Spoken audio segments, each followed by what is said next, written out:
পার্টিসিপেন্টদের সাথে আপনারা কথা বলে দেখতে পারেন।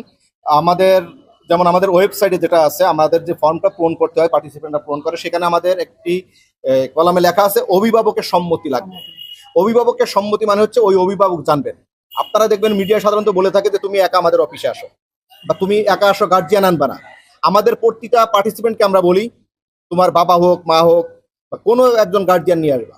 কারণ আমরা এটা ওপেন শো করবো, এখানে সেক্সুয়াল হ্যারাসমেন্ট বলেন বা কোনো রকম আমাদের কোনো পার্টিসিপেন্ট যাতে হ্যারাসমেন্ট না হয়, এই জন্য আমরা প্রত্যেককে উৎসাহিত করি তার গার্জিয়ান নিয়ে আসার জন্য। এবং আমাদের এই নারীদের নাম্বার, মোবাইল নাম্বার যাতে অন্য কারো হাতে না চলে যায়, এই জন্য আমাদের যে হটলাইন বা যিনি প্রধান সমন্বয় করছেন স্নিগ্ধা হোসেন প্রিয়া, এই হটলাইনটা যিনি চালান বা টোটাল শোকে যিনি সমন্বয় করেন, তিনিও একজন নারী। এই যে আমার পাশে যে সকল নারীরা আছেন, এই সকল নারীদের নাম্বারও আমার কাছে কিন্তু নাই। এবং এই শো শেষ হওয়া পর্যন্ত কোনো নারীর নাম্বার আমাদের কর্তৃপক্ষ বা বিচারক বা কারোর কাছে তার কোনো সুযোগ নেই। আর টোটালটা সমন্বয় করছেন আমাদের একজন নারী। শুধু তাই নাই, এবং আরেকটি বিষয় আপনাদেরকে বলি, অন্যান্য শোতে কিন্তু দেখবেন এই প্রশ্ন আপনাদের মনেও যাচ্ছে, আমরা জাজদের নাম কেন আগে ঘোষণা করি না? জাজদের নাম আগে ঘোষণা করি না এই কারণ জাজদের নিয়ে অনেক বিতর্ক হয়। আগে ঘোষণা করলে অনেক সময় জাজদের সাথে পার্টিসিপেন্টদের একটা লিয়াজও হয়ে যেতে পারে। সেক্ষেত্রে অনেক কিছুই ঘটতে পারে, যার দায় দায়িত্ব শো অ্যারেঞ্জারদের উপর পড়ে। এই জন্য পার্টিসিপেন্টরা বা জাজ এইখানে আসার পর বুঝবেন যে ইনি পার্টিসিপেন্ট, ইনি জাজ। আমরা এই শোটা আমরা বলি আমরা ফেয়ার, সেটা হচ্ছে আপনার নির্বাচনের ক্ষেত্রে আমরা ফেয়ার রাখবো।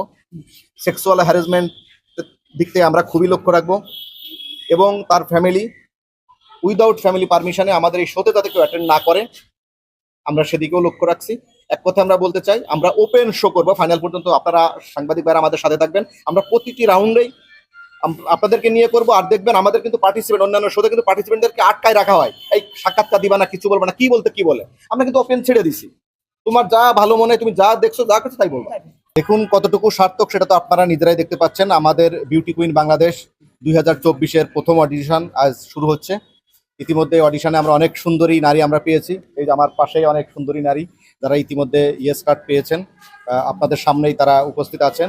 আর সবচেয়ে বড় কথা হচ্ছে এই শোটা আমরা যখন শুরু করি তখন আমরা বলেছিলাম যে আমরা শুধু নারীর সৌন্দর্যই দেখবো না, আমরা নারীর অন্যান্য বিষয়গুলোও দেখব। এবং নারী যে 16 বা 20-এই যে নারীত্ব শেষ হয়ে যায়, এটা না, আমাদের কাছে মনে হয়েছে নারী কখনোই তার নারীত্ব যায় না, বা নারীর সৌন্দর্য কখনোই বিলীন হয় না, বা বিসর্জন হয় না, বা বিলুপ্ত হয় না। এই কারণে আমাদের এই শোয়ে আমরা 16 থেকে 45 বছর বয়স পর্যন্ত সকল নারীদের জন্য উন্মুক্ত রেখেছি। এবং আমাদের সকল শ্রেণীর নারীদের আমরা সাড়া পেয়েছি। আমাদের ইতিমধ্যে যারা অডিশন দিয়েছেন 44-45 বছর বয়সের অনেক নারী, এবং 3 বাচ্চা 4 বাচ্চার মাও অডিশন দিয়েছেন। এবং আপনারা দেখেছেন। আমরা আমাদের এই শোয়ের ব্যাপারে বলতে চাই যে আমাদের এই শোটা হবে একেবারে মানে ফেয়ার শো। কারণ আমরা যে অডিশনগুলো নিচ্ছি, আপনারা যারা সাংবাদিক ভাইরা আছেন দেখছেন, আমরা কিন্তু ওপেন জায়গায় আমাদের অডিশনটা চলছে সবার সামনে। আমরা যেই প্রশ্ন করি না কেন বা যেই কথাবার্তা আমাদের পার্টিসিপেন্টের সাথে হোক না কেন, আমরা সকলের সামনে সাংবাদিকদের উপস্থিতিতে এটা আমরা করছি। বাংলাদেশের রিয়েলিটি শো নিয়ে অনেক কথাবার্তা হয়, অনেক ধরনের কমপ্লেন থাকে, এখানে নানা ইকুয়েশন হয়, শো শেষে অনেক কথাবার্তা হয়। এই জন্য আমরা কোনো বিতর্কে যেতে চাই না। আমরা আমাদের যারা জাজ আছেন তাদের উপর আমরা ছেড়ে দিচ্ছি, তারা যে জাজমেন্ট করবেন সেটাই আমরা মেনে নিচ্ছি। এবং সবচেয়ে বড় কথা হচ্ছে আমরা প্রতিটি রাউন্ডেই আমরা সাংবাদিকদের সাথে সংবাদ সম্মেলন করব। এই যে আমরা আজকে শেষ হলো, হওয়ার পর আমরা আবার বসবো, আমাদের কতজন সুন্দরী আমরা সিলেক্ট করলাম, কি যোগ্যতায় তাদেরকে সিলেক্ট করলাম, আমরা এটাও প্রেস কনফারেন্সে বলতে চাই। যিনি চ্যাম্পিয়ন হবেন তাকে আমরা 5 ভরি ওজনের একটা স্বর্ণের মুকুট দিব। এবং ইতিমধ্যে আপনারা দেখেছেন আমরা স্বর্ণের মুকুটটা কিন্তু আমরা শো করেছি। বাংলাদেশে অনেক এরকম রিয়েলিটি শো হয়, লাস্ট পর্যন্ত যে পুরস্কার দেওয়ার কথা থাকে এই পুরস্কার দেওয়া হয় না, অনেক বিতর্ক হয়।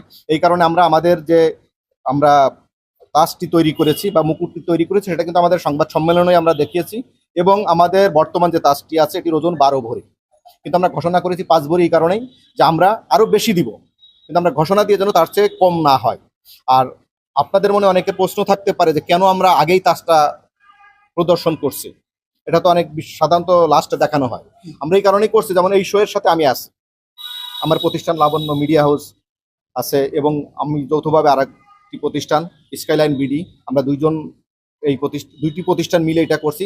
কোনো কারণে আমি অসুস্থ হয়ে যেতে পারি, কোনো কারণে আমি এই শো থেকে সরে যেতে পারি, কোনো কারণে আমি এই শোর সাথে কন্টিনিউ নাও করতে পারি, যাতে পার্টিসিপেন্টরা ক্ষতিগ্রস্ত না হয়, যাতে এই শো ক্ষতিগ্রস্ত না হয়, বা আমার পার্টনার যিনি আছেন স্কাইলাইন বিডির আকাশ কুমার শাহ, উনিও চলে যেতে পারেন, উনিও অসুস্থ হতে পারেন, যে কোনো কারণে একটা ঘটনা বা দুর্ঘটনা ঘটতে পারে, যাতে আমার এই শোটা কন্টিনিউ চলে এবং পার্টিসিপেন্টরা ক্ষতিগ্রস্ত না হয়, একটা লং টাইম এই শোর সাথে থেকে। এই জন্য আমরা আমাদের যে গ্রাউন্ডগুলো আমরা দিব, শুধু যিনি প্রথম হবেন তাকে আমরা 5 ভরি ওজনের স্বর্ণের মুকুট দিচ্ছি না, টপ 10-এ যারা থাকবেন প্রত্যেকের জন্য রয়েছে স্বর্ণের মুকুট। শুধু তাই না, এবং টপ 20 বা টপ 30 পর্যন্ত যারা থাকবেন, আমাদের আপনারা জানেন লাবণ্য মিডিয়া হাউস এবং স্কাইলাইন বিডি একটি প্রযোজনা প্রতিষ্ঠান, আমরা নাটক বানিয়ে থাকি। আমাদের একটি নাটকের প্রজেক্ট আছে 100-তে 100, মানে আমরা 100টি নাটক নির্মাণ করব আগামী 1 বছর টেলিভিশনের জন্য। ক্যাটাগরি বলতে হচ্ছে আমরা ওপেন ক্যাটাগরি, আমরা কোনো ক্যাটাগরি রাখিনি। আমাদের নারীর বয়স 16 থেকে 45 হলে আমরা তাকে নিব, মানে অডিশনে অংশগ্রহণ করতে পারবেন। নারীদের একটাই ক্যাটাগরি করছি, তিনি নারী, তিনি রন্ধন শিল্পী হতে পারেন, তিনি নৃত্যশিল্পী হতে পারেন, সঙ্গীত শিল্পী হতে পারেন, তিনি স্টুডেন্ট হতে পারেন, তিনি মডেল হতে পারেন, তিনি অভিনয় শিল্পী হতে পারেন।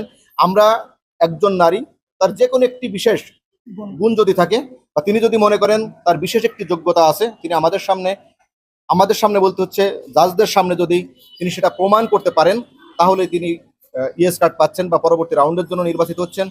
আমরা আগে ঘোষণা করেছি কে বিবাহিত, কে অবিবাহিত, কে একটু প্লাস বা কে থিন বা কে ডিভোর্সি, সিঙ্গেল মাদার। আমরা নারীকেই শুধু প্রাধান্য দিচ্ছি। যে জাজদের সাথে আমার গ্র্যান্ড ফিনালে জাজ কারা থাকবেন 1 ঘন্টা আগ পর্যন্ত কোনো পার্টিসিপেন্টের জানার সুযোগ নেই। শুধু তাই না, আমাদের যারা জাজ থাকবেন তাদেরকেও আমরা 1 ঘন্টা আগে জানাবো। আমাদের একটা জাজ প্যানেল থাকবে যে আপনারা এই 4 জন বা এই 5 জন জাজ প্যানেলে বসছেন। এই কারণে জাজ যদি আগে না জানেন পার্টিসিপেন্ট কে, আর পার্টিসিপেন্ট যদি না জানেন যে জাজ কে থাকবেন, তাহলে এই 2 নাম্বারই করার সুযোগ থাকে না। ধন্যবাদ ভাইয়া।